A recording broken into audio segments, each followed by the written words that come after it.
Hello, everybody. Hello, everybody.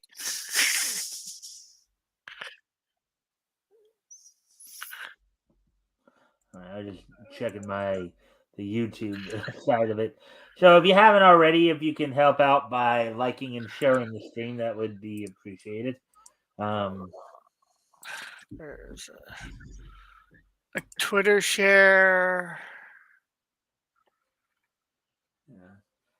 yeah, just so we can see if we can get some more friendly people in here. Uh, Um, put it in my Discord.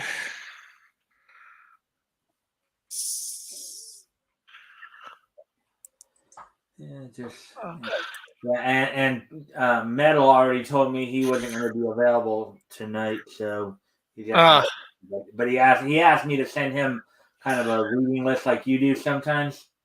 You know, yeah. so Hey, JR, how are you? hey Jr. Hold on a second, just trying to do something here. JR says, join the fight against xenophobia. I think that's what it's supposed to be. Yeah, Xenophobia? that's something that's been around, I guess, for a while or something like that. But yeah, I guess we can go ahead. Not worry about this if we already got people in there. So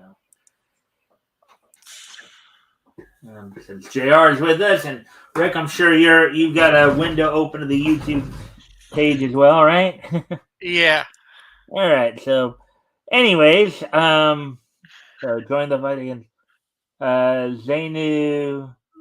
Xenophobia. Good to see the gang. Yeah, we're just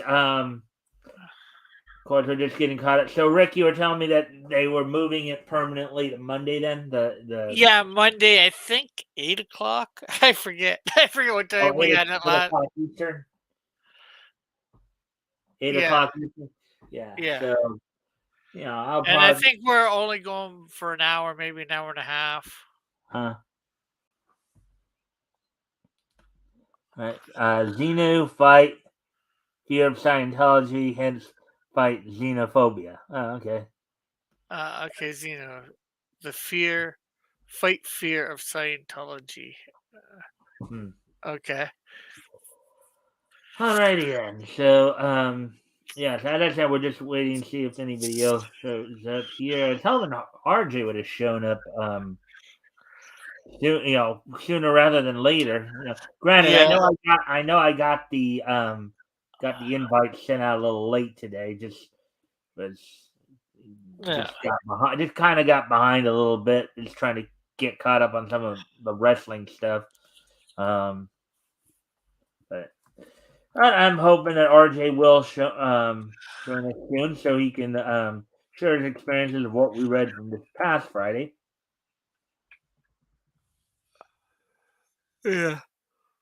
And of course, I didn't watch all of it, but I did watch some of it. yeah, hmm. Yeah, and I will send out an invite to. Oh, here's Tim. Hey, Tim. Hello. What are we Hello. talking about? You. Well, Oh, we're just good kind of getting topic. settling in.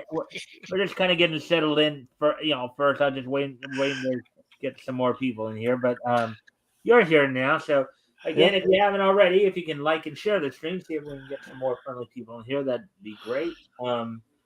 Also, for those in the chat, if anything we talk about grabs your interest, feel free to comment on or ask questions, and we will try to answer the questions to the best of our ability. So now we got 3 people in here. So and I was hoping Chris and or Diana would be here too. Diana said she might pop in after if she's got time after she's done with her homework because I know that Chris had a launch yesterday. Yes, you Yeah, did.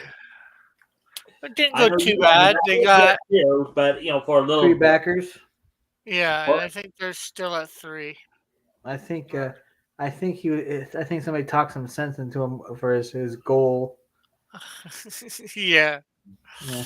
oh, you mean that 1.3 million thing, or Plus $1. plus one or whatever? Yeah.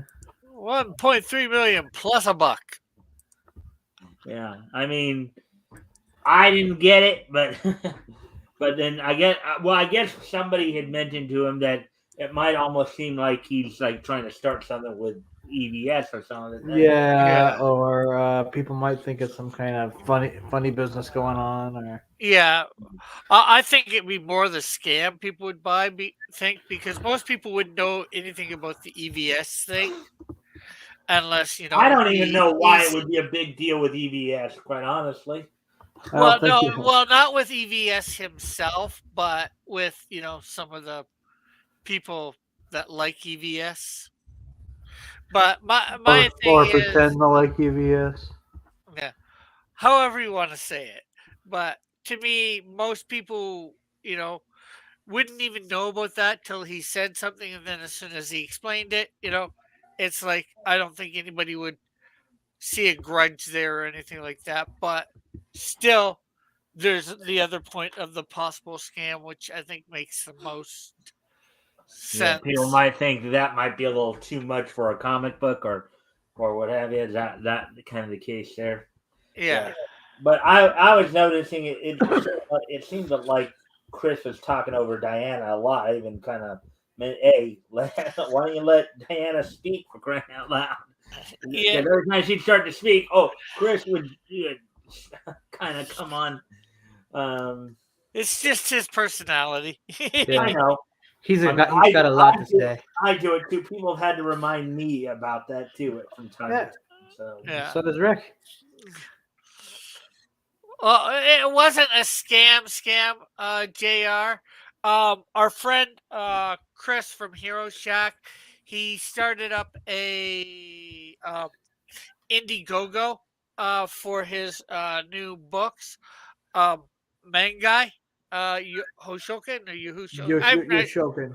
Yoshokin, and he had this crazy idea a couple months back, uh, because the EVS got One, up got up to like 1.3 million on a campaign that he wanted to beat him by like a buck at least. yeah. So he had the funding goal of 1.3 million dollars, and people were somebody advised him that if he had it on there, forget the whole EVS part, it might seem like a scam to some people. But then again, the other thing is too, he's delivered on books too before, so that could counteract that argument too. But Well, it's true, yeah. But they've also they've also set like goals like 500 or yeah, sometimes there's nothing wrong with short gains. yeah. Well, he was going for the flex goal, so he would have got the money and been able to deliver no matter what. So there's it was basically a gimmick, and in my opinion, that's what I would call it. And he decided not to go with the gimmick because of the potential of backlash. Okay, sounds like just a bit of bluster. Yeah, just somebody advised him that it could sound like a scam to like potential people that don't know him or whatever, just coming across it or whatever, and he didn't want to take that chance. yeah, And the thing about EVS was it was just there was nothing to that. It was just a friendly, oh, EVS got a 1.3 million. Let's make it a challenge to ourselves. He had no he had no um He wanted to he elevate had his no game. illusions that he was actually going to make 1.3 million dollars. yeah, yeah. It sounds like it was just kind of a gimmick to just go for something. Yeah. But yeah. So how long did you guys go last night with that stream? We went to about quarter to 12 Eastern. All right, so quarter to 12 Eastern, so that would have been quarter to 9 my time. Yeah. So, well, it looked like you guys, so from the sound of it, it sounds like you guys went almost a full 3 hours with it then. Yeah, they definitely they were trying to get, 5 people to buy it. In fact, let me put that link in the chat if Oh, yeah, that does remind me. Well, put that link in and then we have 3 people here, so I guess we can do intros after that. So go ahead and put the manga link in there for him, and Yeah. then we'll kind of go around the horn here, as it were, to do the intros for you guys. And if you guys want to check out manga, there's the link. Yes, he's doing it by Guy. Indi- I think it's, Indiegogo. yeah, Indiegogo right there. Yeah. It's a good project. I have already backed it myself. So It If I seems like a remember very correctly, Rick, weren't you the first one to back it? In fact, yes, I was the first backer. My first time being the first backer. all right. So with that now, why don't we'll start with Rick and then Tim. So if you guys want to introduce yourselves and maybe and of course share any of your own links, promote any of your own projects, what have you. You know the drill. So Rick, we'll start with you. Well, I am Rick Piper of Cross Comics. I do Christian comic books. I have 3 books out now. I have fulfilled on my campaign. The in demand is actually closed, but if you don't know my channel, you can go over there and subscribe. I'm also on Twitter as Cross Comics.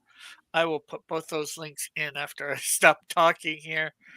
Um, and sometime this week, I'm going to be launching Second Chance Fund My Comic for the Canadian Shield 2 with you know number one having with the Indiegogo being shut down now. Now I'll shut up so Tim can say something. All right. Yeah. Why don't you go ahead and share your links, Rick, and then as you're doing that, Tim, you want to introduce yourself to everybody? All right, all 2 of them. I my name is Tim Olson, creator of Melvin. I have a Fund My Comic debuting July 29th. So I have a campaign coming soon, but I don't have one now. So I'm currently in sending out books for Melvin too, though. All right. So You dig? yeah. JR says, Rick rocks. I think I have all your trading cards. How many trading cards do I have? 7. Then another 2. Interesting, JR. Do you have any copies of Melvin? So 7, 9. I have at least 9 trading cards. Maybe 10 or 11. I'm not sure. All right. So as you guys continue to share links, so one of the interesting, well, of course, now we're into early April, so now we're gonna start seeing, some anime start getting released. They're already putting out trailers. Number of animes, including the 2nd season of Blue Lock, the 3rd season for Regarding Zero, Starting Life in Another World, and the 6th season, My Hero Academia, have all released trailers and release information already. Also, oh no, I was talking about Melvin comics, not cards. But yeah, that's what I meant. You don't know what you meant? So so they're and this is Rick's channel, Rick's YouTube channel right here. If you want to go check him out, I know that he does a kind of a chill stream at 7 Pacific and 10 Eastern Tuesday nights. Tuesday nights. Yeah. Tuesday night. Also, I guess he's going to be part of a rotating group that's going to be doing a blog stream on Monday nights. It was on Saturdays, but now they're I think we're actually probably just going to stick it on Chris's channel every Monday now. Okay. So you're just having it set on one channel instead of rotating around like you were? Yeah. Okay. Good to know. So yeah, so there's some release information. Also, some more information on Trigun Stampede, the most recent thing Is it on. doing another one? Well, Trigun Stampede is the one that just came out last year. It's kind of funny because from the original Trigun series back in the 90s when it was on Adult Swim in the early 2000s, there Yeah, it was the pretty dope. entire voice cast, the entire English voice cast was coming out of LA. But Uh, with Stampede, only Johnny Young Bosch has returned to it. But for Stampede, I guess they started it more like a prequel in a way because the only one that of the two they didn't have Millie in the first season, and now they said Right. that towards the end of the first season they teased that they were going to bring Millie in for the second season. What was what was the name of that one character? He was like a priest, but he had like a cross that just like was just like Nicholas extra. Wormwood. That was the guy. That cross was so dope. It had all those guns in it. okay, I'll be back in a second. All right. He just Yeah, plants it in the ground and just starts but shooting. Stampede now the dubbing cast is being the dub cast is now like the Dallas Space Crew. Well, I guess they call themselves Crunchyroll now. It was, of course, formerly known as the only person returning to voice any characters from the original dub voice cast is Johnny Young Bosch. They brought him back as Bash. Everybody else has been replaced with a Dallas-based voice actress. So, Oh, okay. which is kind of sad because Leah Sargent was the girl who did the English voice for Millie in the original dub of the original Trigun series. Of course, Leah Sargent also did the dub voice for R. Dorothy Wainwright in Big O. So, um, Oh, yeah. Okay. so that was yeah. So let's see what else. Yeah, 70. Kind of hard. Let's see. Um, yeah, the thing is, I would go to the actual articles and read them over, but they're all pretty quick articles. That's the only thing. So why I was just trying to freelance it a Well, bit. probably not much to say about the matter. Well, a lot of the articles were like more informational. It was like because a lot of the stuff I covered this week was more informational. In fact, on Tuesday I didn't cover any articles at all because there didn't seem to be much news going on. So what I did Right. instead is I just kind of looked back at anime history in the USA during the television era. So and I might pick that up at some point here. I decided to show us your face, huh, Rick? Yeah, well, I was gonna quickly show off my trading cards, which I have. Okay, that sounds like a good idea. Fancy. See which ones JR has. Of course, four from my original Whoa, what do set. we got here? What do we got here? Snowdrift one, All right. Flame one, Hmm. Insecto, Ozona. Well, that cape on that last one, that cape on that last card you just showed, That one. it reminds me of a quote unquote old friend of ours because of the shape of that cape right there. Uh, Who's that? He who shall not be named. uh, Oh, that guy. That guy that seems to uh, pop up everywhere, even though he's dead. hmm. Hey, Canadian uh, Shield. yeah, Canadian Shield, uh, The Wiz, Wizard it. Actually, and Marvel had a character, I believe, back in the Golden Age called the Wizard. yeah, Electide. Hmm. And then, of course, there is the two fan version Canadian Shields. One What? by Elric Hayuga and one by a guy named Evan Hotep. So that's the female Canadian Shield. Well, he called her Canadian Shield Chan. She lives in Japan. Oh, okay. And what's the other one? A mummy Canadian shield. A mummy Canadian shield. Hmm.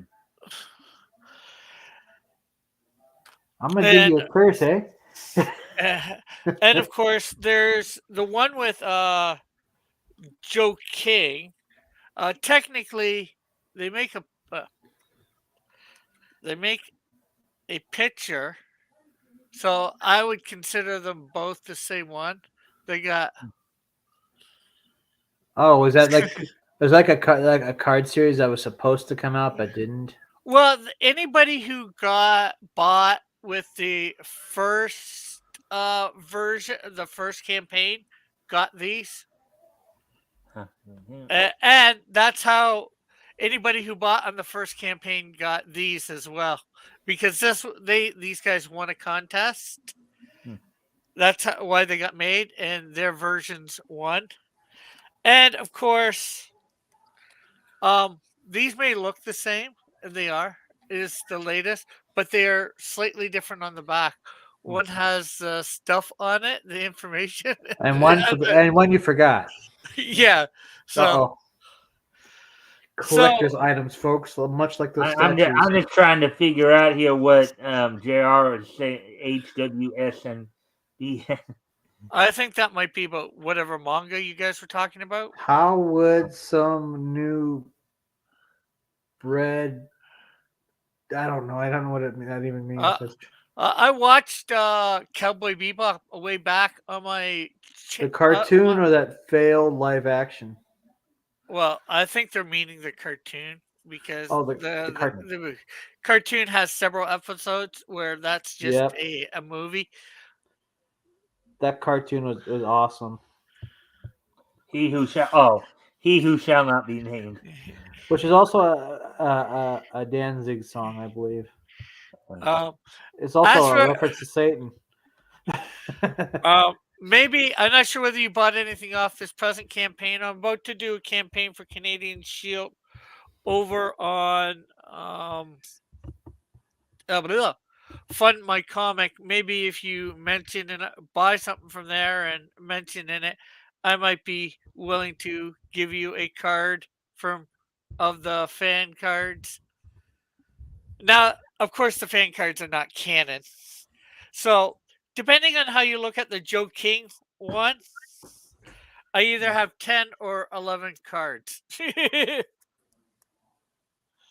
And I guess depending on how you look at these two. Hmm. Yeah. Yeah. So let's see. I talked. Let's see. Did you have any more cards you wanted to show everybody, Rick? Or No, that's my stuff I have at the moment. I'm gonna be working on a snowdrift one soon that has the stuff on the back like this, the powers and all that. hmm. How did is George aware that you've got a card of one of his characters? Oh, he created this. We were in good standings when this happened. You know, on my first. What do you mean you were in good standings? Well, George has ghosted me, and you know, we might exchange the odd comment if we both happen to be on the same stream. You know, Oh, okay. a friendly Because I friendly noticed comment. now. I don't know if it's because RJ hasn't been able to send out the links. I noticed George hasn't been dropping by here either. But then again, maybe Yeah, But then again, it's probably in some ways it might just be better because I think we have yeah. a Oh, better. JR, my campaign doesn't launch until July 29th, but you can also sign up. I think you could sign up for it. Yeah. Yeah. Well, he might be responding to the fact that I said I'm going to be relaunching the Canadian Shield 2 over there too. Well, yeah. Well, you can also back Melvin 3 too. So Yeah, but yeah, that's not till July. I know, the best Ca- month Can- ever.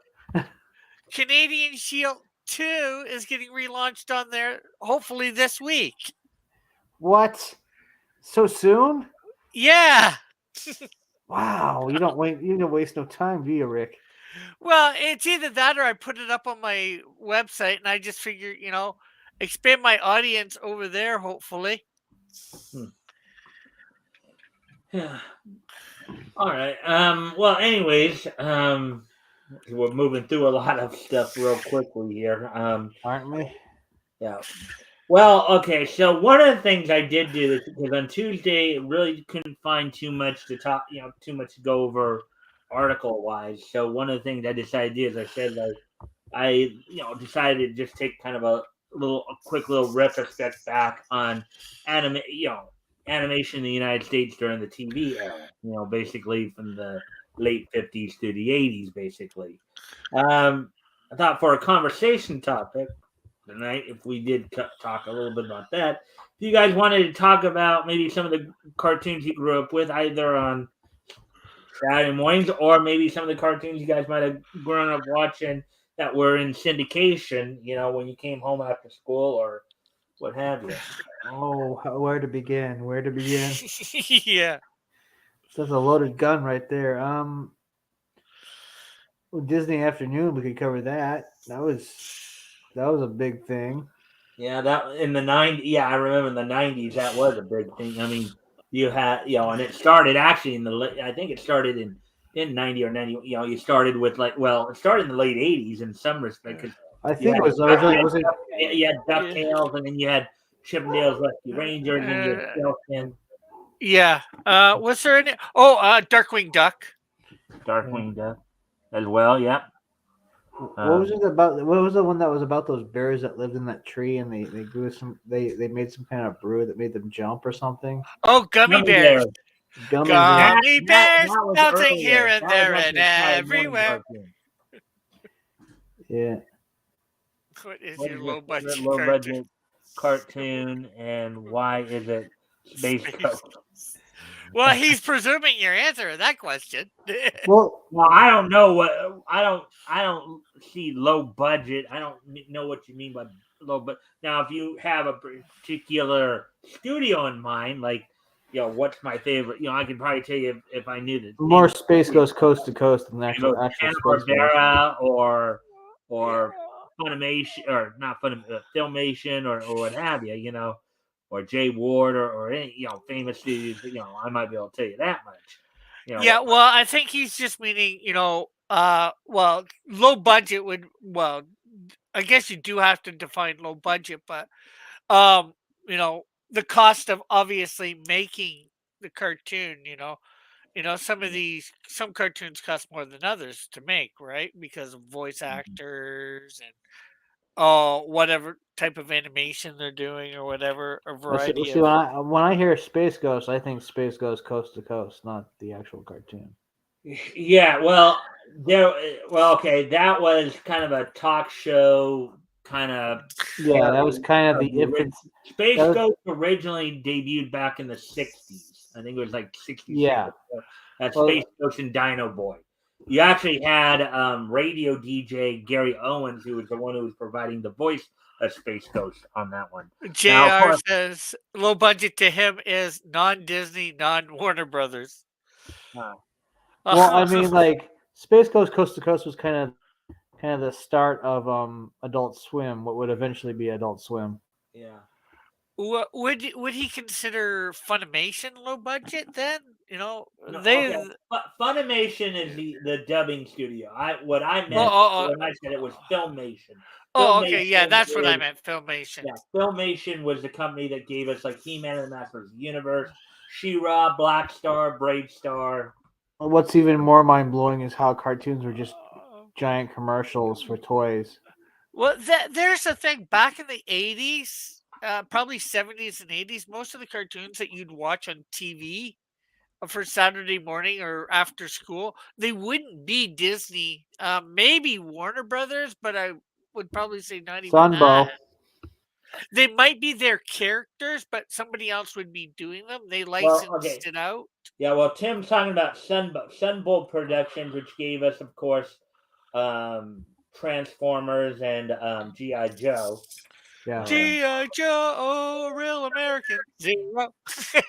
Hero, G.I. Notice it's Joe. American Hero, not Canadian Hero, Rick. That's why he's a zero. He's not Canadian. Oh, we're gonna be like that, huh? We're gonna be like that. All right. Actually, that does kind of remind me of Schoolhouse Rock a little bit. Your reference there, because of course, as part of Math Rock, there was Zero, my hero. What about, I'm just a bill on Capitol Hill. 369, 12, 15, 18, 21, 24, 27, 30. Now there's three in the family. Now there's three in the family. Well, oh, here comes the bus. Hit all two of them. I'm still alive. Electricity, electricity, electricity, and of course, Rich is getting a good chuckle out of us doing these. Electricity got rid Well, of the I family. remember seeing those. Oh, low budget cartoon. I know low budget cartoon that I loved. Well, my name is Simon, and all the things I draw come true. Simon and the Land of Chalk Drawings. That Uh, had to be a low budget cartoon. I I loved it. Never don't think I've heard of heard of it. that one. Was that like a Canadian exclusive or something like that? I don't think what came from Britain originally, but I Okay. don't think it was Canadian Did exclusive. I've heard a couple people from the States remember it, so did SNL make fun of it? I don't know. Yeah, well, you could look it up if you want, Mike. Well, I mean, the only British cartoon that I know of that came over to the state was Danger Mouse. Yeah, Danger Mouse, yeah. Danger Mouse. These are like 5 minute things, 5 to 10 minute. Okay, so yeah, they wouldn't have been on TV then. They were like probably shorts. Yeah, I they were shorts, but they were on TV because that's I where would I say saw it. I would say And Hanna Barbera is very low budget. They took shortcuts everywhere they could. But then again, they were also making a lot of cartoons. Well, Hanna Barbera was for like the Saturday morning era, particularly of the 70s in particular. Hanna Barbera was really the king. You know, for a 60s and while, yeah. 60s and 70s. I mean, in the early 60s, you even had them doing some.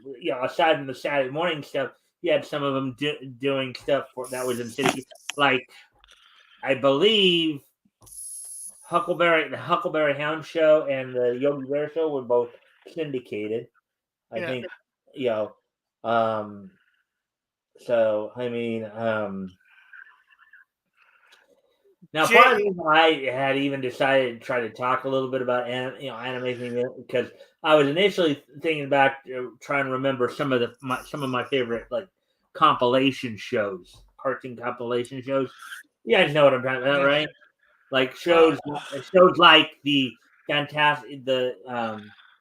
Barbera's World of Super Adventures, for example, which was basically it was a repackaged repackaged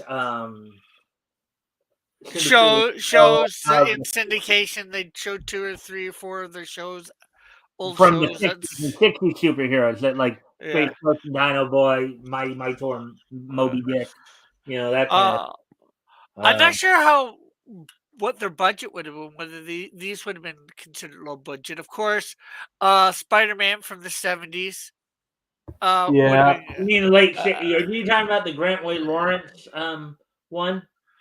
Spider-Man does Yeah, whatever a okay, that spider one can. actually came out in '67. Okay. Um, 67 through 69, and it was uh, like the and Amazing. then the one made by the same studio, they used some footage for a couple of the episodes. Rocket Robin Hood. Remember the Dungeons and Dragons cartoon? Yeah, yeah, that one ran throughout the '80s quite a bit. Yeah, I thought that only had a season or two. The Dungeons and but they Dragons. kept replaying Most it. likely it. Yeah, Or there was briefly, I think I remember the Littles. yeah, I Yeah, remember from the From Littles. Geek That was pretty. Entertainment. We are the Littles. Oh, good lord! And we give you a little bit of entertainment.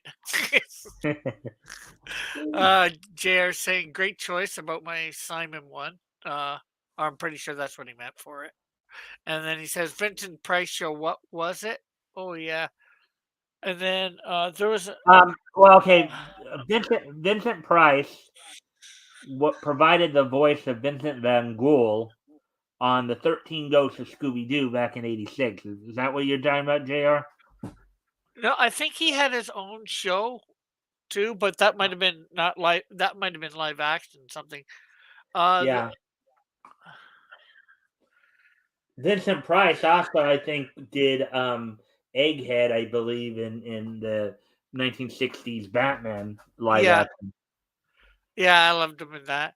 Uh, this was more live action. There No, was a the show ranger called character had a sword. I The do believe House that. of Frightenstein. Totally loved D&D even as a little kid. I know D&D kids had no weapon. They had magical weapons. Vincent Price introduced on Saturday mornings. Um, Now I don't know about you guys, but in my neck of the woods, on the day after Saturday, before I went to church, there was two cartoons in the morning, and then after that would be like some stupid show like Saved by the Bell. But it'd be I think it'd be Speed Racer and Star Blazers, okay. Yeah, and there then have been some later, older animes that did get syndication deals in the states here. but it would be Those for were me. two examples of that. Also, some of the older episodes of like Astro Boy and Tetsujin 28, which we know of as Gigantor.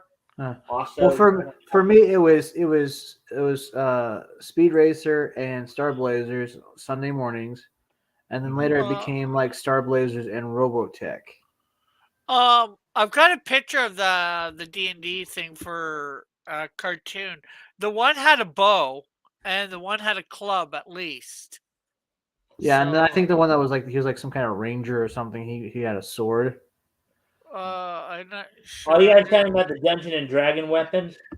Yeah, Okay, well, the leader of the group, the blonde guy with the who dressed in green, he had a bow that he could actually activate. He'd grab what initially looked like an invisible bowstring, but would glow when he'd grab it to pull back and shoot a energy arrow. And then but I believe you were right. He was called the Ranger. But you also had the thief who had the cloak that made her invisible. Okay, I guess I was wrong about that. The wizard who had the hat that he could do magic from. yeah, Barbarian with the club that would enhance yeah, his strength. The yeah. cavalier. Now The the guy little who blonde. pulling a knight was actually called a cavalier in the show, and he had the shield. And then the acrobat who basically had the pole vaulting staff, basically. Let's see. Only animal I saw was Force. Battle of the Planets. I didn't know it was an animal. Well, Not there an is. anime. It's spelled Anime. Um, yeah. He's talking about Oh gotcha. yeah, yeah. When he said that, he's saying anime, because when he said animal, because unfortunately, back in the early thousands, I think they did a movie called G Force with a lot of with guinea pigs, and I'm like, what the freak is this? This is not G Force. Well, JR was saying, yeah, magic arrows really didn't hurt anybody. Let's see. Um, no kids really hurt. No kid really hurt anyone in DNF. Um, well, of course not, because it's a Yeah, yeah. Saturday morning cartoon. I wanted blood and guts. Spelling and declining. Yeah, but yeah. Well, from what I understand, because somebody mentioned this last week, Rick. I guess you're not a big fan of the Battle of the Planets dub of Gatchaman. Um, yes and no. I loved it as a kid. I will say that. But a couple years ago, I went to start rewatching it, and it was all right, but I loved Seven Zark 7 as a kid, but in rewatching it, I grew to hate that thing, that Well, okay, R2D2 wannabe. you know that Seven Zark 7 was not originally part of the original anime, Yeah, right? yeah, yeah. I know that you've said that. And you know why he was added, right? Yeah, yeah, I've heard from you guys several times. So in some ways, I would like to watch the original, Well, dubbed, it's not not funny. subbed. ADV did have ADV in 2005 did actually do a dub of the original Gatchaman series 72, but none of the sites that I go to have any copies of that. So, but they actually did, and I think even though it was cut down to 85 episodes as Battle of Planets, it was originally I think something like 105 episodes. Oh yeah. And looking at this picture for Dungeons and Dragons, the cartoon, it looks like the black girl in it had a bow stick. Yeah, that's what I was talking about. The acrobat. Uh,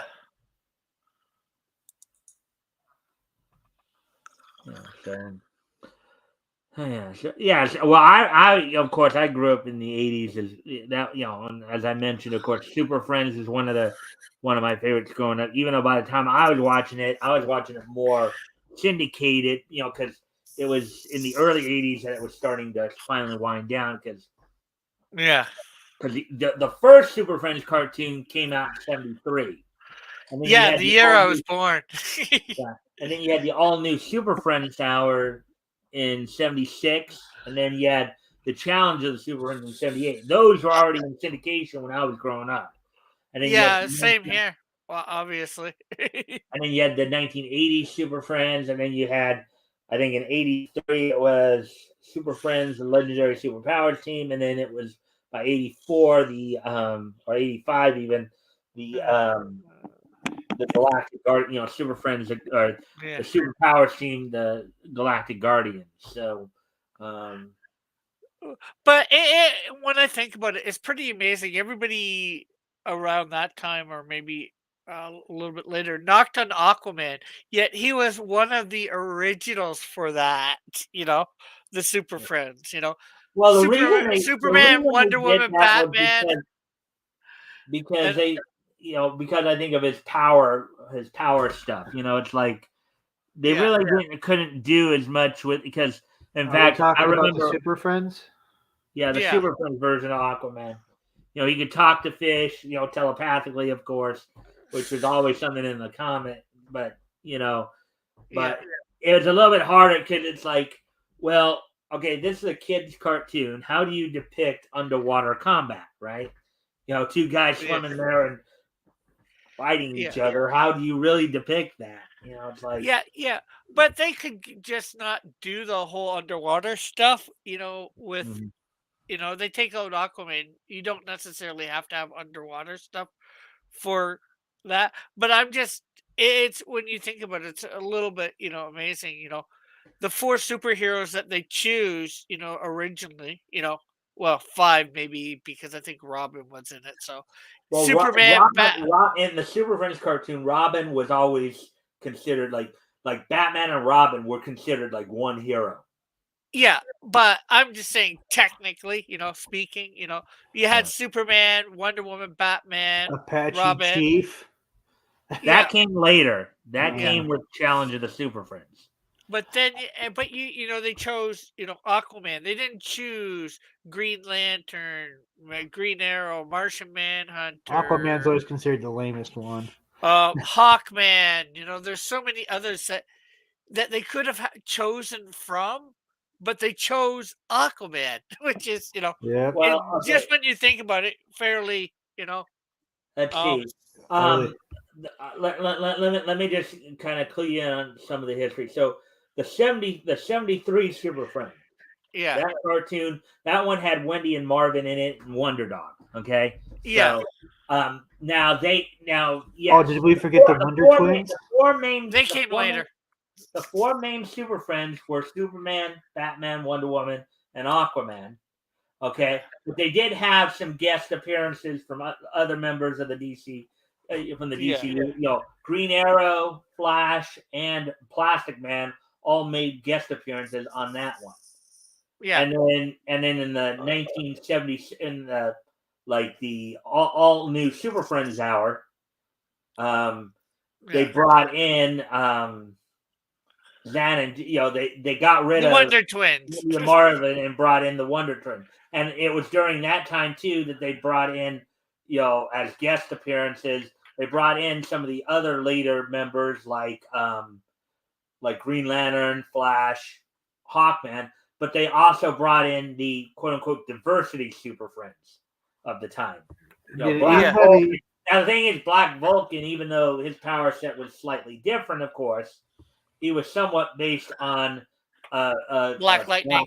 Black Lightning, right? An African American superhero with lightning-based powers. You had Samurai, you had Apache Chief, you had El Dorado, and later, of course, Rima, the Jungle Girl. Yeah. Did anybody catch the Harvey Birdman episode where he had to represent Apache Chief? I've never really fully watched Harvey Birdman. Attorney at But Law? Yeah. I heard about that where They really laid into the whole. yeah, I can no longer Basically- enlarge. Apache Chief sued I guess their version of a Starbucks or whatever because he spilled coffee on I guess On his crotch. the suggestion was he spilled it on his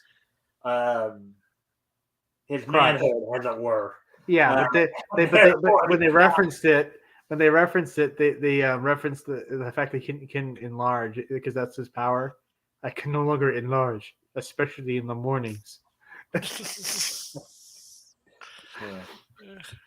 And then of course they interviewed like one of the Wonder Twins, and he goes, yeah, Wonder Woman turned off her communicator. She needed a little alone time.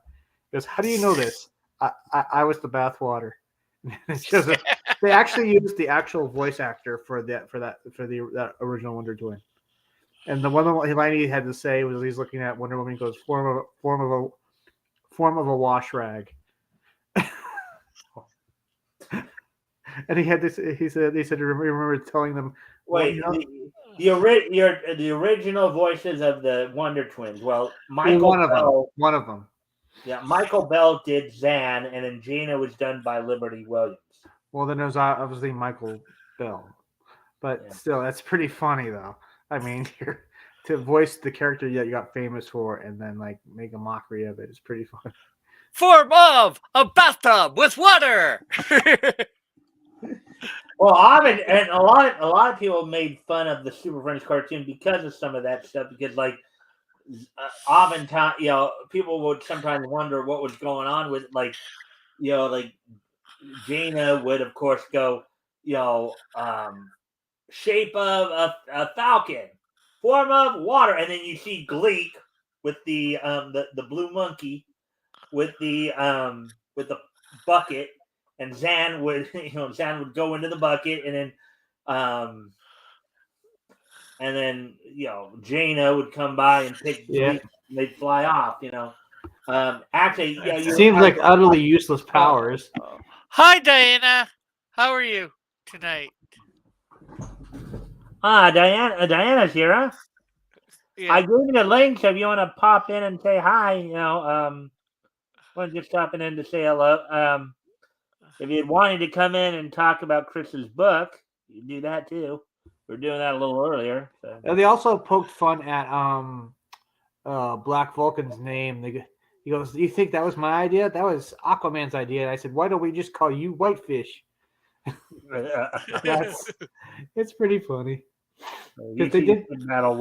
They really left nothing to your imagination on that show. It was really okay. These are minority characters, and they have DC. JR says DC should bottle Wonder Woman's bathwater. Yeah. Well.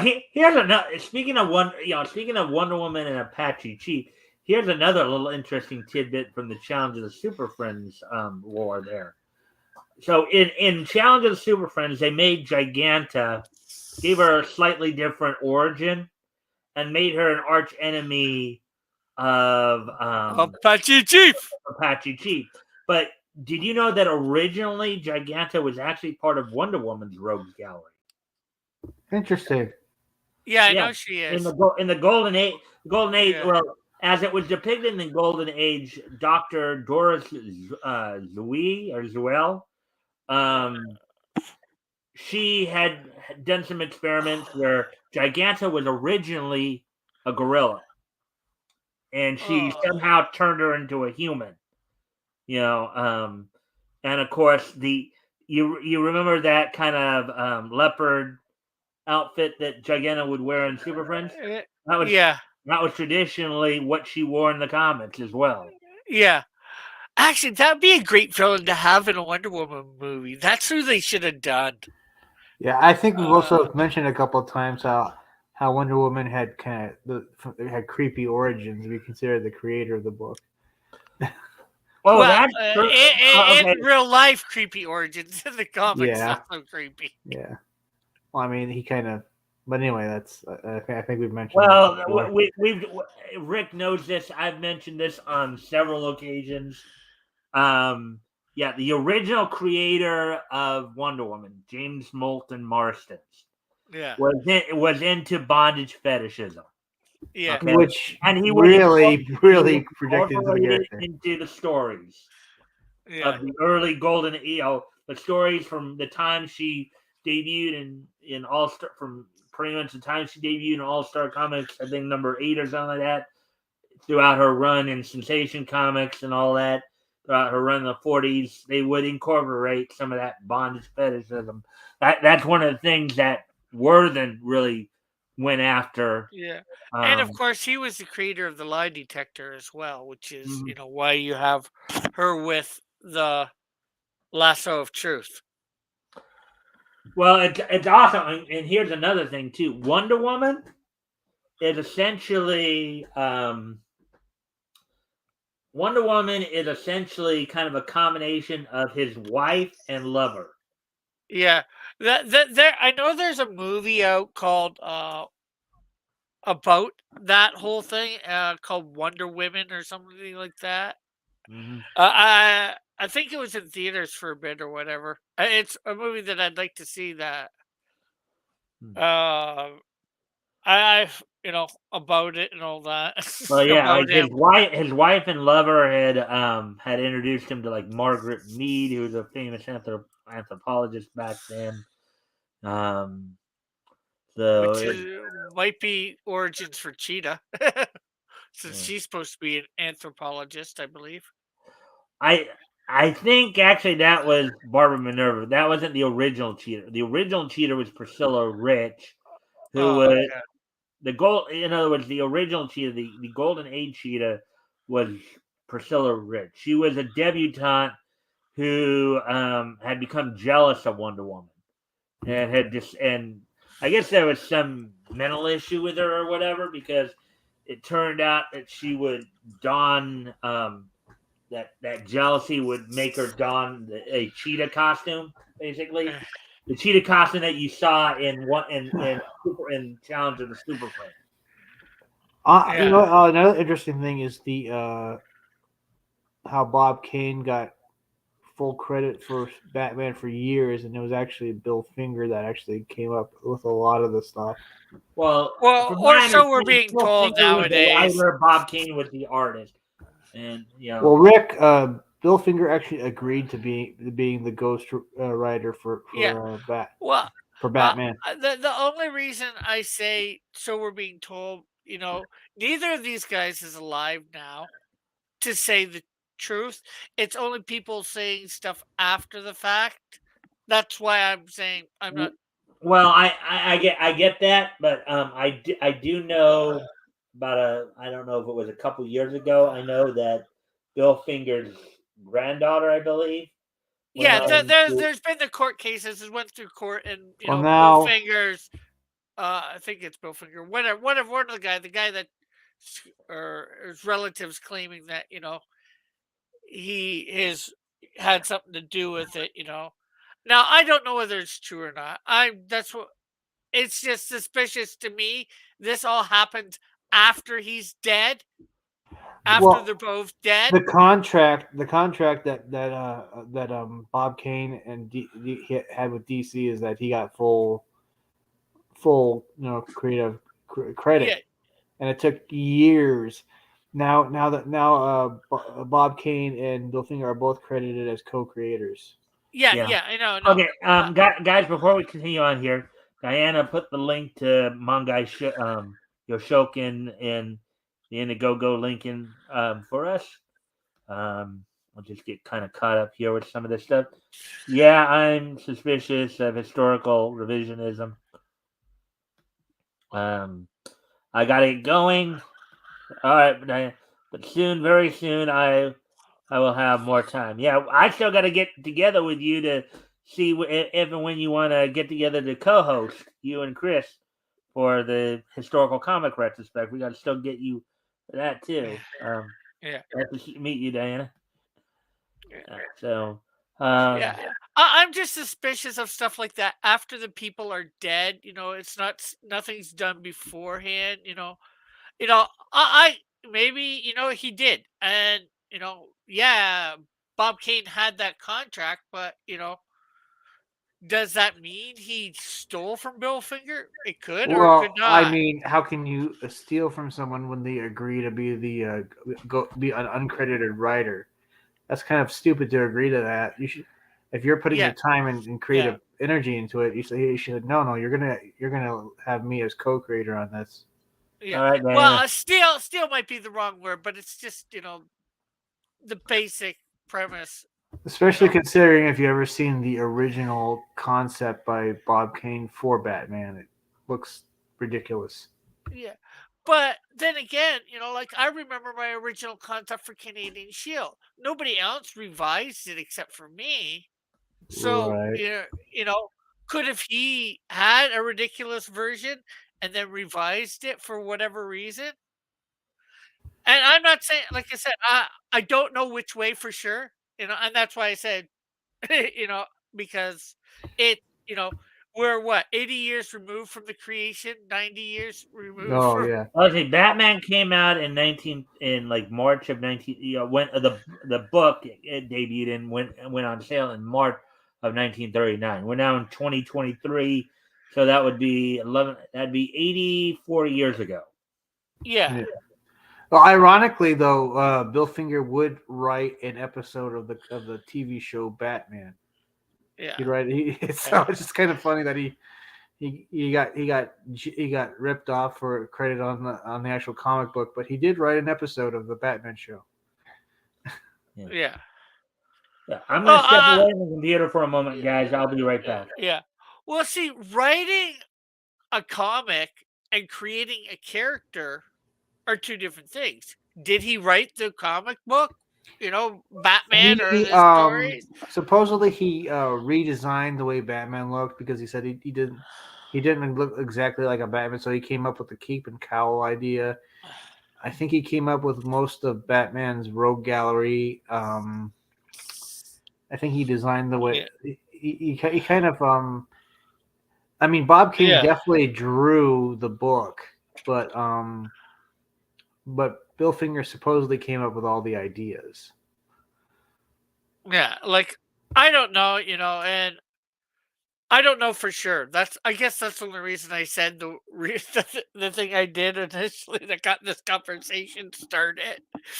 You know, and I just suspicious when somebody says something when nobody's the people alive aren't there to prove it. Say one way or another. Well, I mean, like the creator of Superman lost. I think the creative team who created Superman lost the rights to the character, and they spent a long time getting those rights back. Yeah, I don't think well, they ever no, did. well, they didn't. Their family did. Right? They sold. You know, they sold Superman. 80 years ago or 80 plus Didn't years they ago. lose the rights when they were away at war or something? Because there's a I, lot of creators that came back and they had their characters stolen from them. as far as I know, they didn't go to war. I could be wrong, but my point, I or know not Stan both Lee of them, did. yeah. But my point is more, you know, they sold Superman to the company, 80 plus years ago. And, the family, like 50 or 60 years later comes and says, we were ready, they got ripped off. Well, they didn't know Superman was going to become big. So, you sell something, sometimes somebody makes something of it, sometimes they don't. Sir, sucks to be you.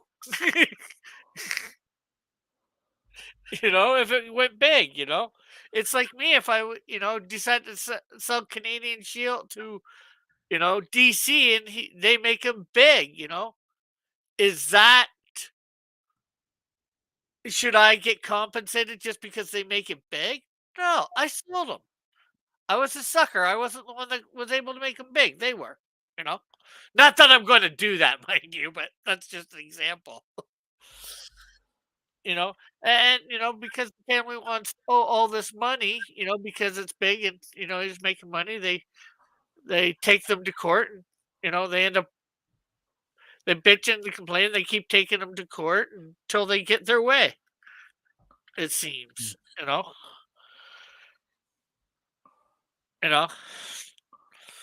it is what it is, and it Yeah, affects me but doesn't affect me. I think it affects me more in the fact that, it because, is history. That's for yeah, sure. yeah, it affects you or me more in the fact that they do a lot of bullshit now with Superman because they don't want to pay these, you know, copyright stuff, all this money out. So they go and change Superman because they don't want to pay the family. They want Yeah, to keep their profits. I don't yeah, blame them for that. yeah. Or they I want don't to like what they. focus more, or they want to focus more on Jonathan Kent, as opposed to Clark, so they don't have to, because Jonathan was not a creation of, Jerry Siegel and Joe Shuster. Yeah, they did sell DC, Superman to DC Comics. I think they were trying to originally make him a comic strip character, and it didn't work out. So they ended up. I think they ended up selling him to DC. Yeah, I don't know the exact thing, all the exact details, but they sold him to DC. Yeah, And, that's kind of on them, ain't it? you know, but you know what? What if Jerry and Joe would have kept him and tried to do whatever, create their own publishing company like we're doing? What if they made Superman as big? Well, it's kind of that was indie comics were kind of unheard of in those days. Well, Right. Yeah. technically, I'd say they were all indie comics back then because comic. No, they weren't. No, what I mean, Tim, Well, okay, they're they weren't produced. exactly independent comics as we think of them today. Oh, okay. A lot of the comic book companies back then were usually backed by newspaper syndicates. That's why you have names such as United Yeah, United Feature Syndicate, or well, if you remember, DC was originally called National Periodical. yeah. So, But all these companies, they came up with one or two comics, at the time. Yeah, sure, they had a big backer behind them. Whoever, DC, was National, all the different ones. Some had thing, but comics weren't a thing like they are nowadays. So Yeah, they it's all true. I mean, technically, you guys are seeing this on Fridays when we're going through the historical comic retrospective. Right, right. You're yeah, seeing yeah, how the industry evolved over time because we're going through the comics, we're going through the different companies and different yeah. universes, and seeing how some Some of these companies lasted a while, some didn't. Uh, you know, yeah, it's not. If we could have Tim, if you could be able to do whatever you want and have somebody foot the bills for you, would you do it? Would I do it? Well, seeing what happens to people when they get a bigger taste of success, I'd probably keep it for my.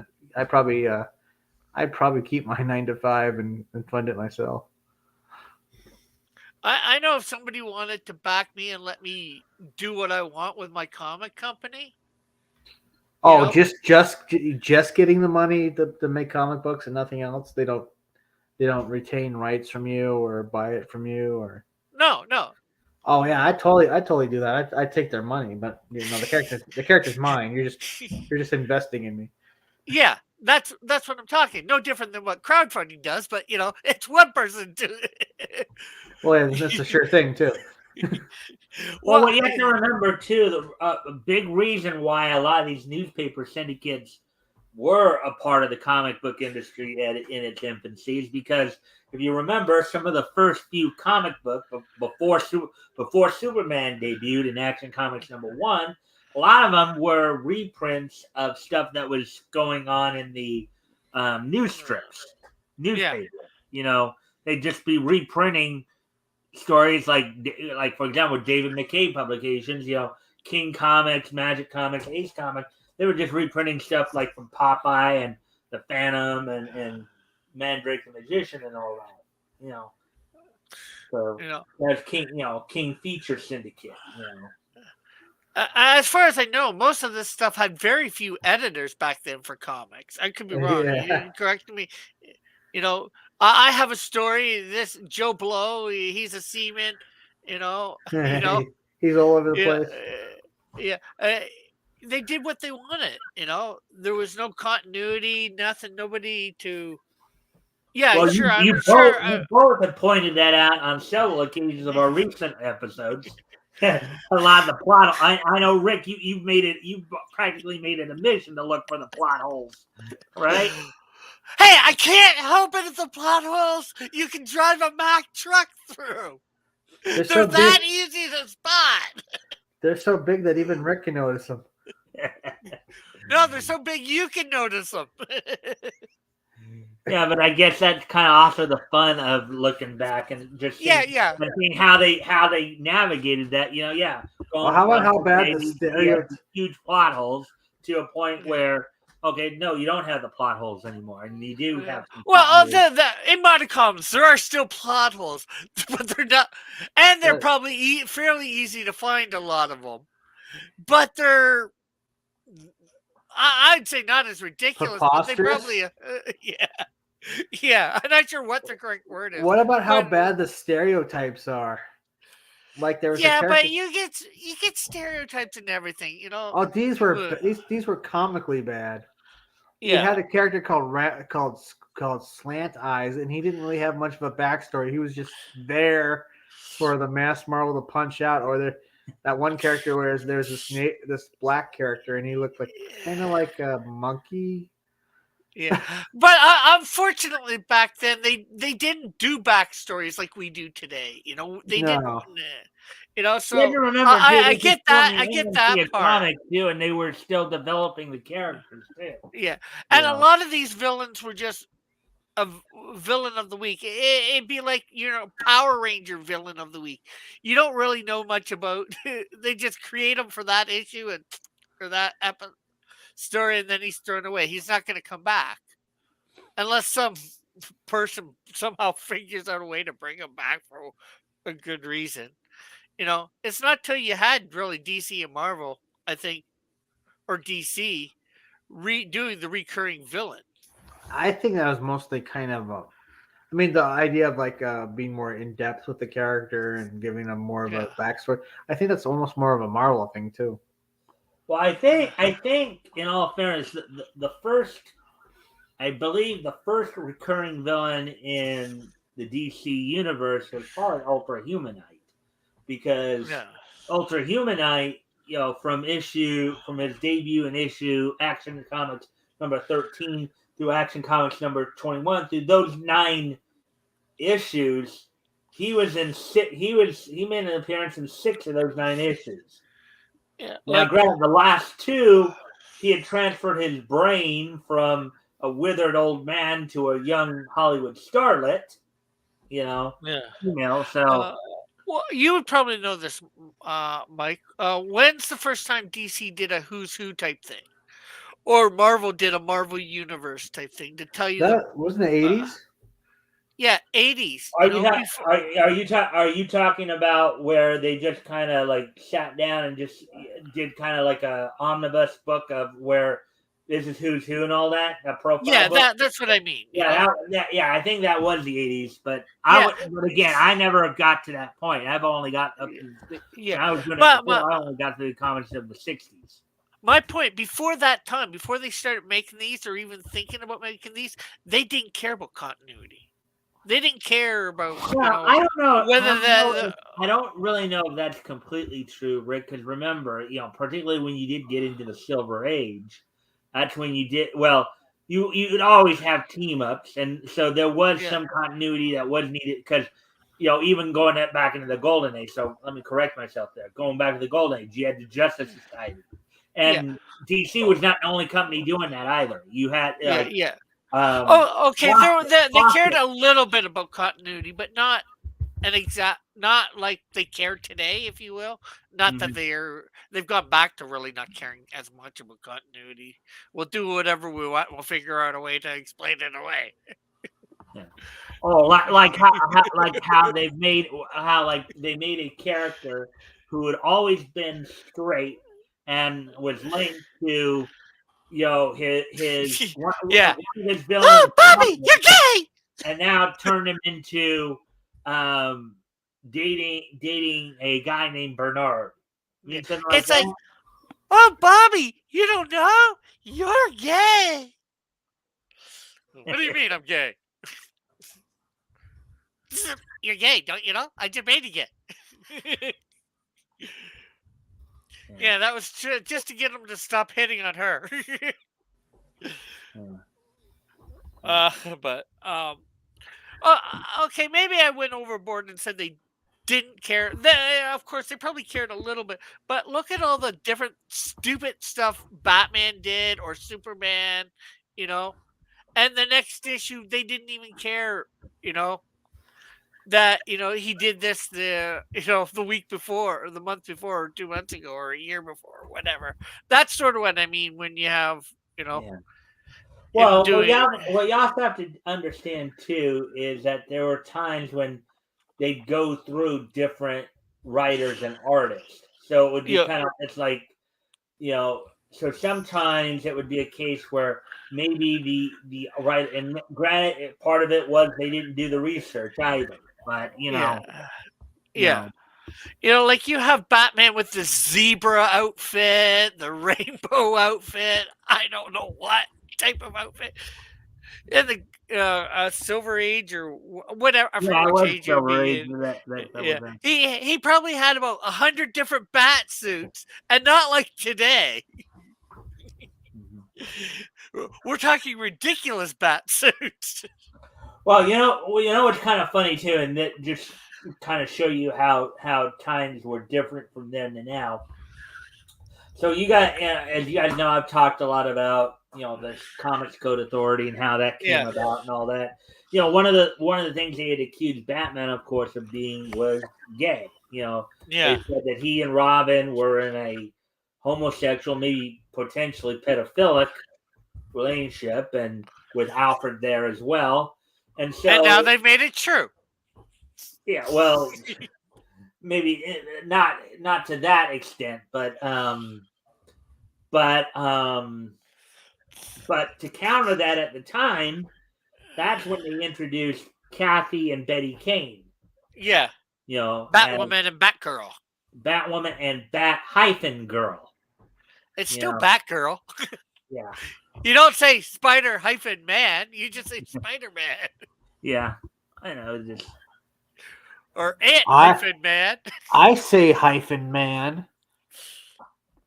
You're hyphen man. What are you hyphen? Hopefully, it's not glue. Oh please, that's Huffin, Rick. I huffing think that that's hyphen. Huffin. Huffin hyphen. It's close enough. No, it's not. How would you know? You're hyphen glue. No, I tease. No comment. Yeah, well, we've been having a pretty good conversation going now. We're already at the hour 15 mark here, so we had a, we went Yeah. from talking cartoons to talking comics again. You Talking know, Eh, about glue, Rick.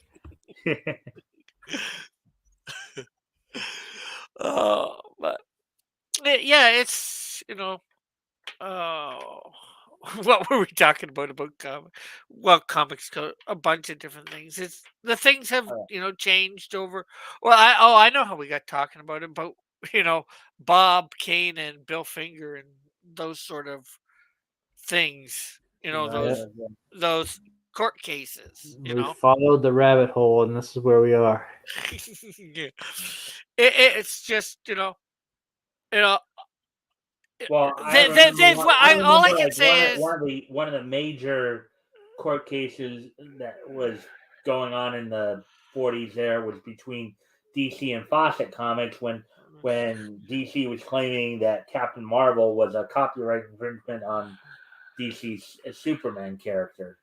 yeah, and the only And reason then they end up absorbing, buying out the uh, character and yeah, adding to their universe anyways. yeah, but the only reason they lost that case, Fawcett, is because they ran out of money.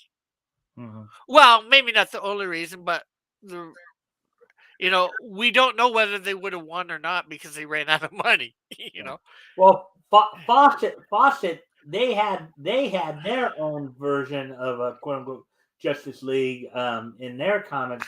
yeah, freedom Only sort of fighters. for a couple of issues, mind you. They were called the Squadron of Justice, where it Oh was a Marvel family, the Bullets, Ibis, Spy Smasher, Minuteman, no, and I think even Mr. Scarlet and Pinky were involved in that. And the funny thing about Mr. Scarlet and Pinky, here's another scenario here where you you could argue that Mr. Scarlet and Pinky were the poor man's version of Batman and Robin. yeah, you should take that pinky from that one and grab. I think there's the brain in DC Comics. Put them together, and you'd have Pinky and the Brain. Pinky and the Brain, Pinky and the Brain. One is a genius, the other's insane. Yeah, the Pinky Brain team up. But yeah, I mean, there have been like going back to one of the things we were talking about earlier, the cartoons, right? I remember some cool compilation type cartoons, like I mentioned the World of Super Adventures from Hanna Barbera. The Harvey Toon Show is another cool one where you had a bunch of the famous studio shorts they put together of like Casper, Baby Huey, Little Audrey. Um, Yeah, you know. yeah. I grew up watching those Groovy cartoons. Ghoulies and Friends, starring the Groovy Ghoulies. That was another one that was pretty cool. And of course, It, over time, Warner Brothers and MGM also had, you know, their compilation shows as well. So it, it's amazing how many of those compilation those shows from the 60s and 70s I grew up watching when I think about it, and I didn't realize they were from an earlier time. yeah, the compilation shows were collections of the animated shorts, the cartoon shorts that came Yeah, out in like the 30s, yeah, 40s, and 50s. yeah. Well, I'm not even just talking the compilation ones, although maybe they were, but where I grew up watching Casper, Baby Huey, that sort of stuff. Roadrunner, what's that? What's Bugs Bunny's universe called? That's Looney Tunes, that Looney Tunes. Looney Tunes, and Merry Melodies. You know, I grew up watching that stuff. I didn't realize that it was from 20, 30 years before. I just thought it. I don't think none of us did. I don't think none of us did. But We it's just real. watched it because it was cool, and we didn't care that we didn't know, and we didn't care that it was 20, 30 years old. You know, they Actually, they never presented it like it was any different than just coming out. yeah, I mean, one of the things I remember from like particularly the MGM cartoons, there was this one cartoon it was funny because, of course, you had the sound effects involved too, in which the cartoon featured Tom, Jerry, and Spike, and you'd have Jerry hitting Tom in the ankle. Tom was over the top, trying to hit Jerry on the head with a pan, and you'd have Spike with a baseball bat. It's like ding dong, whoosh, ding dong, whoosh, ding dong, whoosh, ding dong, whoosh. It's kind of a very entertaining scenario there. So, yeah. All right. Well, there is one more. I guess there is something I could probably pull up to talk about because there was another interesting story that happened this past week that does involve comics. So the Hall of Heroes Museum in northern Indiana was apparently robbed of some historically significant first issues. Oh, let's see. Oh yeah, Bleeding Fools, where I saw that. Breeding fool? Bleeding Fool. There's a new site, Breeding Fool. Not bleeding, but breeding. We're breeding the fools. I'm not sure whether we want to go to that site. Yeah. Well, anyways, let me. Bleeding Fool. That's Chris Braley's site.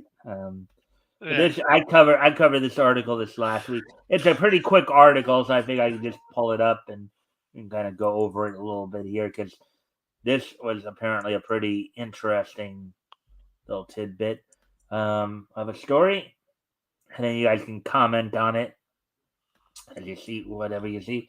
So, Hall of Heroes Museum robbed of rare first edition comics. Article by Avi Green from back on the 29th. So that's where, and it's supposedly in northern Indiana, right there. Hall of Heroes Superhero Museum. The Moultrie Observer reports that a museum dedicated to superhero comics history was sadly robbed of some valuable old copies. So, amid the quietude of early Saturday morning, police report thieves broke into the world's only museum of comic superheroes, escaping with 50 rare copies of books worth thousands of dollars. Included in the heist were first editions of Captain America, X-Men, Hulk, and Iron Man, said museum director and owner Helen Stewart. Police determined I think you're supposed to say theft, but there's a spelling error right there. Likely involved more than one culprit. They said thousands of dollars. I'd say at least hundreds of thousands of dollars for those. Yeah. Quote, we are heartbroken and sick that someone would break into our nonprofit museum and steal this valuable history that we are dedicated to preserve and share, unquote, said Stewart. A tourist attraction in this northern Indiana city, the museum features rare copies of Superman, Batman, Spider-Man, Wonder Woman, Captain Marvel, and many other iconic comic. Now, I wonder what they mean by Captain Marvel, because do they mean Fawcett Comics Captain Marvel or? I would think so. I would hope so because I don't think the modern one would really go over. I was gonna say something about that. I want to go up for a second. So I'm gonna see whether some breaks and broken and that's likely theft. I know what I was gonna say. Well, these people who got these comics, they certainly can't sell them. You think that people would know that they were stolen or something like that, or? Yeah, because if they suddenly or if they're gonna sell them, they can't sell them for 3 or 4 years because if they try and sell these comics that they stole now, Mm-hmm. you know, they're going to be awfully suspicious and they're going to go invest whoever's in charge of the investigation is, I think, going to go investigate or have Well, somebody in that. unless of course they take the comments out of state or something like that. They Oh take them no, to another state to try to sell them. even that if they that a sale like that, How would unless they it know they were stolen? It's not like they're dollar bills with numbers on them, so they could kind of track and see where they're coming yeah, from. but as it said, these are rare things. So unless it's in the underground market, I guess they can sell them underground. But I would think the police and the FBI or whomever like that would have an ear to the ground, for lack of a better way of saying it, for this stuff. They Or do any this stuff. information regarding where the comics might be. I think that's what Rick Yeah, did. because they do this with jewels and that when they're stolen, right? For tracking down stuff. So Well, they probably could be a little suspicious of the all of a sudden they pop up on eBay. yeah, Mhm. so then they would investigate. There might be a way of proving that these are the ones that stolen. I don't know for sure. You know. Well, usually, like even with those, I'm sure that maybe there's something on the book or whatever that the store itself would, the museum itself would have marked with, like it had some kind of, like, I don't know, marking or something that would have indicated, like a stamp of some type. Yeah. Well, I doubt the books themselves would be marked, but some sort whatever casing that they might be in, because I'm sure those things were, yeah, they would have been in a display case, but then they probably would have been in something inside the display case. Mhm. So nothing is getting them. Like this stuff for the graded comics that you get. Maybe not Uh-huh. quite that, but something like that. I would think they would be in. You know. Yeah. So, anyways, continuing on with the story, that's definitely a terrible thing to happen. And the worst part, Stewart said the museum had hosted its annual convention earlier this month, with over 100 vendors attending. He said the irreplaceable comic books were not insured. Quote, yeah, quote, the collection is very, very expensive to insure. That, yeah, that would be the case, he said. Yeah. But we are a small profit, a small nonprofit, and we don't have the funding to insure, unquote. Quote, they stole history, unquote, he said of the thieves. Quote, they didn't just steal stuff, unquote. Yeah. So I'm thinking somebody might have stole this for their own private collection. But It, anyways, it's surely a vital question. Where could the criminals sell the stuff? On the black market? Are there any corrupt millionaires who'd buy them? So I guess I'm it's sure there asking would the be. question you were asking, Rick. Avi, I think, is on the same wavelength you are there. It's a good question. For now, it's terrible that a museum, the most ideal place where these valuable artifacts should be seen, has suffered from burglary of history. And there's no telling if the old pamphlets will ever be recovered. We can only hope that the museum staff will be able to obtain better security in the future to preserve and protect all the classics they still have there. The museum has launched a GoFundMe page to try to recoup their losses. So, and then that's Avi Green right there. So, Yeah. um, so anyways, so yeah, I just figured I'd throw that up there to see how Yeah, much. not too bad of an article. Yeah. Well, it's pretty short. So I mean, even Yeah. when I was even a little surprised when I how Yeah. fast I went through it when I initially Yeah. talked about it. So Unfortunately, there's not a lot to say. What do you say? Unless they did Avi try and get a hold of the police to get any sort of comments on the ongoing investigation? Since and it's it doesn't probably look an like he did. So, ongoing, even if he did, would they been able to say anything? yeah. Probably not much. I mean, you know, there is that possibility that you put out there that maybe they just stole them for their own personal collection, but Yeah. You would think they would be stealing them for money, but unless you, like I said, unless you already have a buyer or something like that, and if they only took like those 4 or 5 issues, I know those are expensive, but you're going in there. I think you would steal a little bit more than that. Those 4 or 5 issues are worth a lot together, sure, or even by themselves. but if you had, yeah, and I can see your point. I mean, if you had such carte blanche chance, why not steal the whole store? Well, you might, depending on how big the museum is, and they said they had a convention there recently with over 100 vendors, so it's probably a pretty big museum, at Yeah. least space wise. So they probably couldn't steal everything just because of time. But I think they'd be able to steal more than 4 or 5 of those major comics. Yeah. You would think they'd be able to steal at least 100 comics. Mm-hmm. And again, it depends on what sort of, I guess, at the same time, what sort of protection they were in. Like I was saying, are they in, those graded type things, which take up more space if you're throwing them in? Because you don't want to sit there and try and get them out of the graded thing.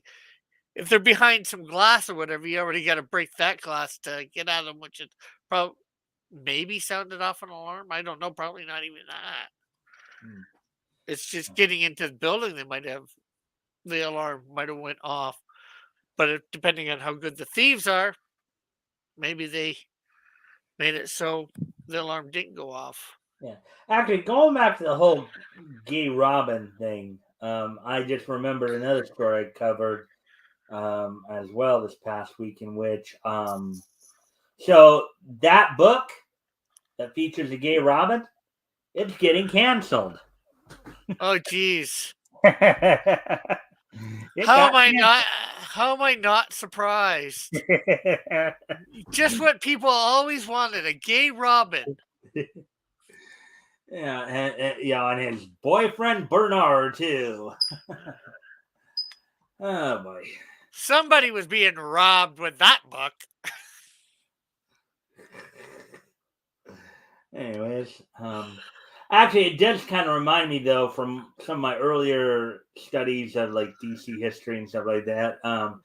I know that the Golden Age Robin did have his own feature for a while in Stars and Stripes. I believe that was the name of the comic at the time. It also featured, of course, Star Spangled Comics. That's what it was. Star Spangled, not Stars and Stripes. It was Star Spangled Comics, and it was. And Tim said, "Be right back." Okay. But yeah, Star Spangled Kid comics, which of course featured Star Spangled Kid and a few other. Robin had his own. The Golden Age Robin had his own feature in that one for a while. Yeah. So that was pretty interesting. He had some interesting foes he went up against, including Mr. Gadget for one. Any relation to Inspector Gadget? No. I didn't think so, but it had to be asked. Yep, I know. Inspector Gadget. Do do do do do do do. Inspector Gadget. Of course, voiced by the late great Don Adams, who also was in Get Smart as well. Yeah. Just remember to inspect her gadget. You want to talk about pun jokes, okay? Did you say Don Adams died? Did I hear that? Yeah, he died a few years ago. Oh, I thought I'm pretty sure of it, even. I'll double check, but I'm pretty sure he did. Well, he died in 2005. Yep, back in 2005. Oh wow! I didn't realize it was that long ago. Almost 20 years. Yeah. Well, he was looked like he was 82 when he passed away. Yeah. So, Who? and look, they got him. They got him talking in the shoe phone as Yeah. Maxwell Smart. Yeah. Oh yeah, yeah. That. Would Yeah. you believe? Missed it by that much. Yeah. Well, Actually, I've he been also watching. he also lent his voice as himself on the new Scooby Doo mysteries too. Yeah. I watched. I've been watching The Love Boat. He was on quite a few episodes, 4 or 5 episodes throughout the, you know, 9 year run of that. Mm-hmm. The Love Boat promises something for everyone. Yeah, I'm on the last season, season 9. Not as good as all the other seasons. Yeah. Well, let's see. So, now, The unfortunately, love boat RJ. usually leads to the regret dinghy. Yeah, RJ isn't here to talk to give his perspective, but one of the points I made when we were going over the comics from Lev Gleason the other night, Silver Streak #1, there was that it seemed like Marvel would take the names of some of the characters from Lev Gleason because as RJ told me a few times, and I was aware of because of the history segments. They had a character called Daredevil, not to be confused with Marvel's Daredevil. And then, of Yeah. course, we also saw the Claw. And you were there when we were talking about that too, because I was mentioning how there was the villain, the Fantastic Four villain, the Claw, and then there was a villain in the story we read, and then Wasp. And of course, RJ was drawing comparisons that the Wasp was somewhat like the Green Hornet. Yeah. They had a few villains back, or a few characters back then that seemed a bit like Green Hornet. Although he was made around then because he did actually have a cereal Yep. uh, in the 1940s, which when I first found that out, I was a bit shocked because I only thought it was something from, like the 60s. Yeah, You know, the Greenway Productions live action show. yeah. That were done by, I think it was done by the same people that did Well, actually, Batman I 66. think Green Hornet even goes back a little. I think Green Hornet started in the 30s. Yeah. But I And just think mean about this: you had characters like Green Hornet, Crimson Avenger, Blue Beetle. yeah. I just mean like the 60s version TV show because, with Yeah, that's Bruce what I was Lee. talking about. Greenway Productions, Oh, okay. because Beta Greenway Productions was the same company that also did the Batman live action series in the 60s. Wow. Because they did have one crossover between the two shows. Mm-hmm. Yeah.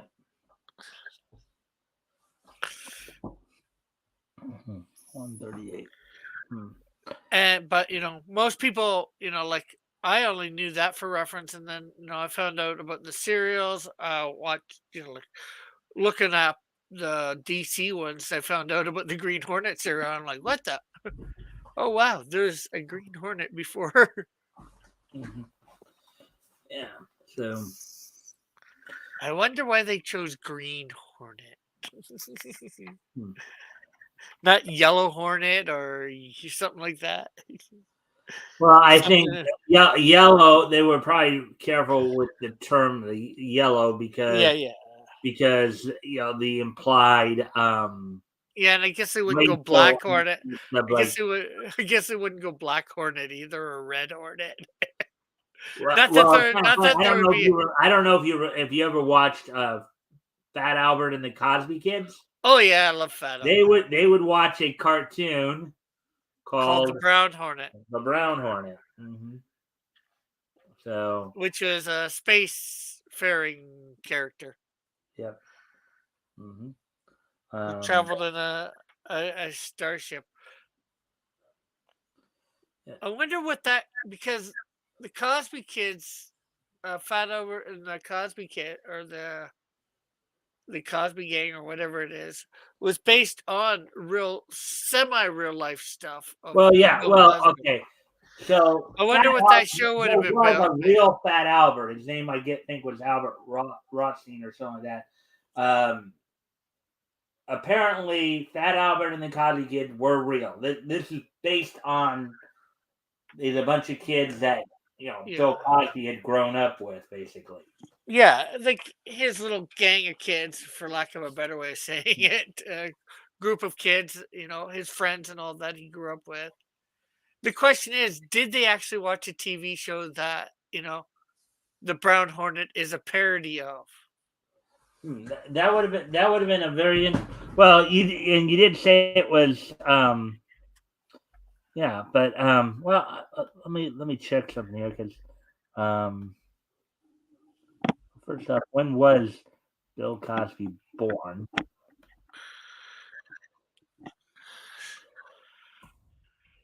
That might be the first thing we might want to. Yeah, so we can get when he may have been watching this show as a kid, right? Like put him in his teen. It's kind of funny because the scenery seems more like it's in the 70s. So he was born in July 12th of 1937. So if we're to assume that this is probably they would have probably been like high school. I would say they're 47. right around 15, let's say. So that would have been 52. Early 50s. So it could have been. It could have been a possibility. And if you think about it, if you remember the style of the TV too at the time, that would have probably fit in the time period there. Yeah. So the question is, what could we figure out what it could be a parody on? What TV show from back in the early 50s space shows? Yeah. Was there anything like that? Supergirl show that was at that time, and it was just starting up, I believe, was The Adventures of Superman. Let's see. Now, without having remembered what the Brown Hornet contained and all that, couldn't tell you if Well, what. I wouldn't say it was a parody of Superman because this is, a guy with, if I remember, he had a sidekick and he had like some sort of space vehicle. He was going around space doing adventures. Yeah. So you're looking for some sort of space sci-fi in the early 50s. Yeah. And I think there were a few shows like that. I just don't know them off the top of my head because let's see. I do know that. Well, I'm gonna head out, guys. Okay. Later, Tim. Later, Mike.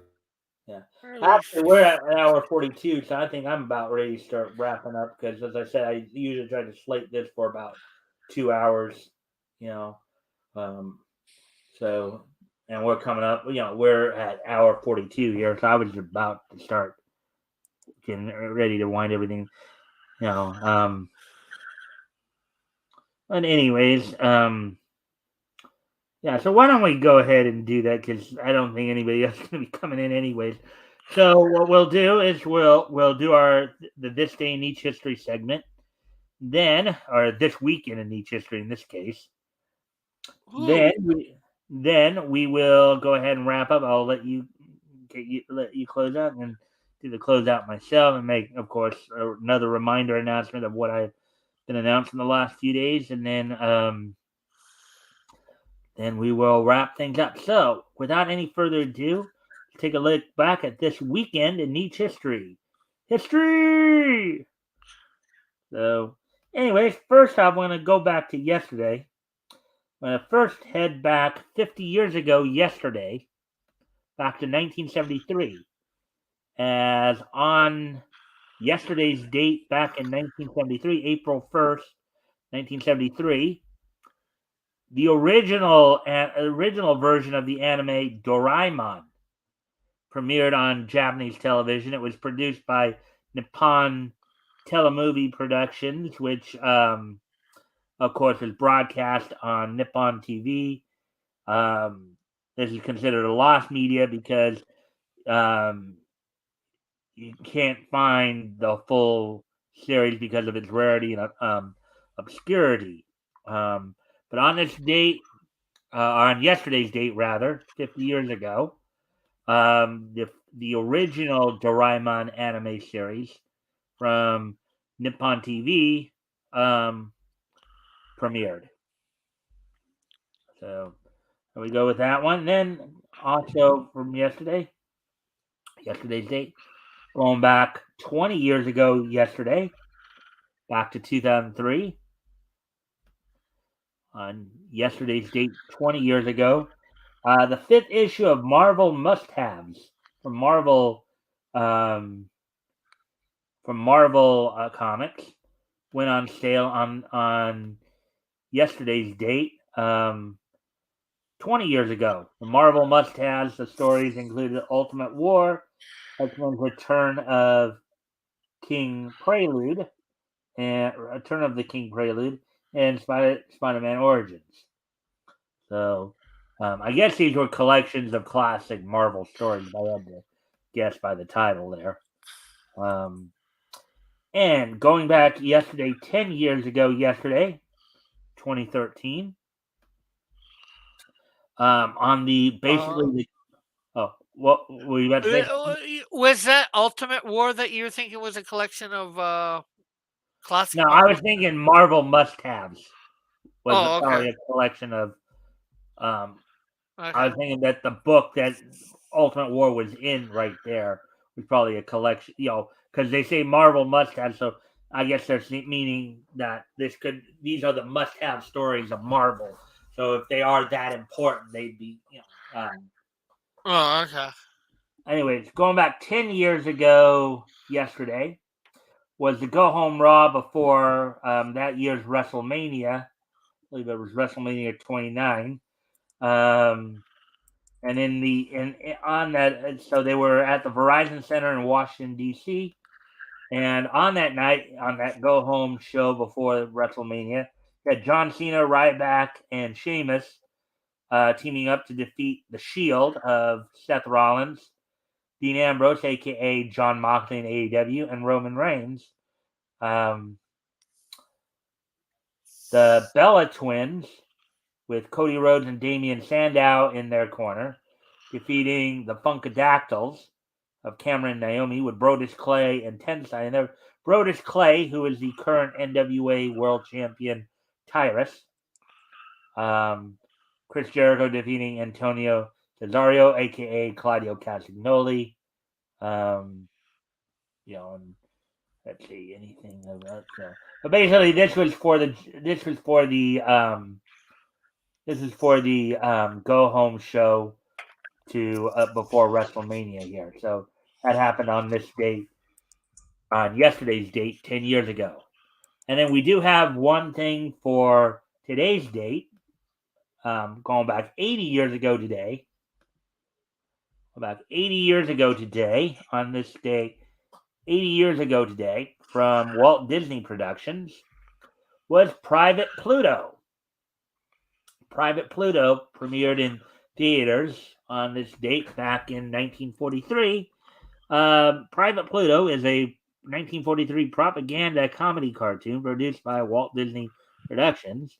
This cartoon, Pluto is in the army and he gets antagonized by two chipmunks, later known as Chip and Dale, in their first official appearance. So this marked the first appearance of Chip and Dale. While the chipmunks became regular antagonists of Donald Duck, they did continue to pester Pluto in Squatters' Rights in 1946 and one last time in Pluto's Christmas Tree in 1952. Rick, were you about to say something? No, not at the moment. Okay, so the plot was the short showcases Pluto as a soldier during World War II when he is a guard dog on a U.S. military base. He is told there are saboteurs and is assigned to guard a pillbox, a gun emplacement. First, Pluto tries to follow marching orders, comforting himself, contorting himself into quite a mess. Then he engages in hijinks with two chipmunks who are using a cannon to store and crack their nuts. And a war of wits naturally ensues. Now, the voice casting is pretty interesting because Pluto, or I guess his vocal effects, as it were being done by Pinto Colvin, who was a pretty well known voice actor back in those days. He at one point was doing Bluto for the Popeye cartoons of that same around that same. Well, actually, it was earlier. It was back in the 30s before he moved on to Disney. But anyway, 80 years ago today, Private Pluto premiered in theaters because back then they were done as theatrical shorts. So with that, I thank everybody for being here. So we're going to start to wrap up here a little bit because now up to an hour 50 here. So before I go, of course, Rick, I want to give you one last opportunity to plug anything, do your, basically do your little outro. You can share links as well. So go for it. Well, I will just say people can look back up in the chat for my channel and Twitter. But also, I'd say go check out Hero Shack. Diana Levitch put in the chat a link to their project, Manga Shaoken. Go check that out. It's a good project to back. And come to my show on Tuesday. All right. When hopefully I relaunch Canadian Shield 2 on Fun My Comics. All right. So with that now, I've got some last minute announcements here. So I thank everybody for being here tonight. I hope everybody enjoyed the conversation that we were having, and I thank Tim for being here, even though he had to leave a little while ago. And Rick, I thank you for being here as well. No problem. And as I had announced on Thursday and Friday, starting tomorrow, the Niche Newscast nights, the Monday through Thursday shows will be from we'll only be doing an hour instead of trying to go an hour and a half. So we're just cutting down to an hour. So the weekend shows, the panel show here, the weekend edition, and the historical comic retrospect, we'll still be trying to do about 2 hours. But the Monday through Thursday shows will be knocking down to about an hour. So Rick, I'll probably be able to come join you a little sooner on Tuesdays. Cool. So with that, guys, I thank everybody for being here, and I hope to see everybody back here tomorrow. Because it's only a day away.